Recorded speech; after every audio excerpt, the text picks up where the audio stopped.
Hello, I'm Richard Hooper and this is SatTV Week. Now I'm pleased to be joined by Nile Suwansiri of Thaicom. Nile, the operator market is very competitive. How is Thaicom staying ahead of the curve? Actually the past year has been a very, very good year for us. We launched 2 satellites successfully, which was the first in the history of the company that we launched 2 satellites in 1 year. And we've seen a lot of growth in both our broadband and broadcast business. Now, you've got another satellite that's planned, Thaicom 8. Right. How's that progressing? It's going very well. We plan to launch that the first half of 2016. And this is primarily an add-on capacity for our broadcast business. And the broadcast business, especially in Thailand and the neighboring countries, have grown significantly. The growth drivers for the broadcast business has been primarily the conversion to high-definition television. In 2011, there was only 11 high-definition television on our platform. Now there's 110, and there's pent-up demand, and all the broadcasters and platform providers are waiting for the launch of Thaicom 8 to be able to expand their high-definition offerings. Now, operators are having to diversify and go across greater markets. Right. How difficult is that for an operator in a region? I think it's quite difficult because working in the Asian region, the Asia Pacific, even though you think of Asia Pacific as one region, but actually, as everybody knows, it consists of multiple markets which are totally different, and the way you handle each of the markets are totally different. For example, we have customers from Japan, from New Zealand, from Cambodia, and from Thailand, from India, and from China.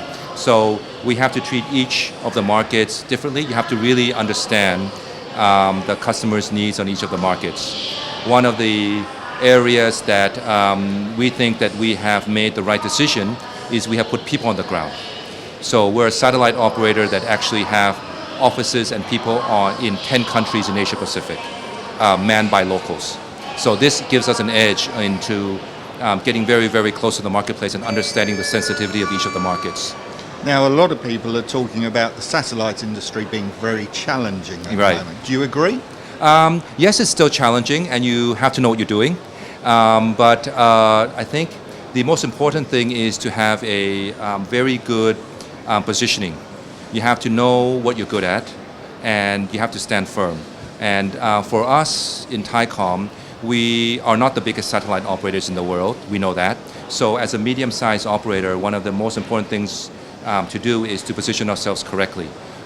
Because of the IP Star services that we have that we launched 10 years ago, it gave us a lot of experience in terms of know-how, in terms of end-to-end services of satellite services. So we're leveraging off this knowledge of end-to-end services to position ourselves in the marketplace, which is different from many of our competitors.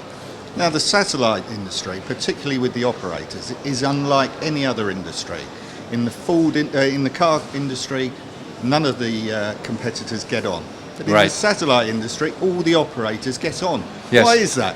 I think because we're all friends. I think it's true because the satellite industry, especially in the Asian region, is somewhere around 25 to 30 years old. This industry sort of boomed in the early 90s.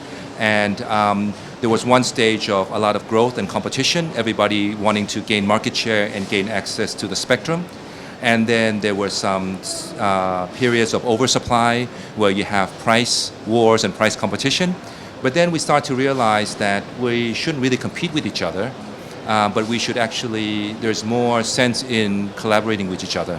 And the competition is not really amongst the satellite operators, but amongst other access technologies. So I think it came to the stage of realization where everybody's looking at each other and thinking, why don't we work together rather than compete? Of course, we still compete in certain markets, but our competitors are also our partners at the same time. Niall, thank you very much. Thank you very much.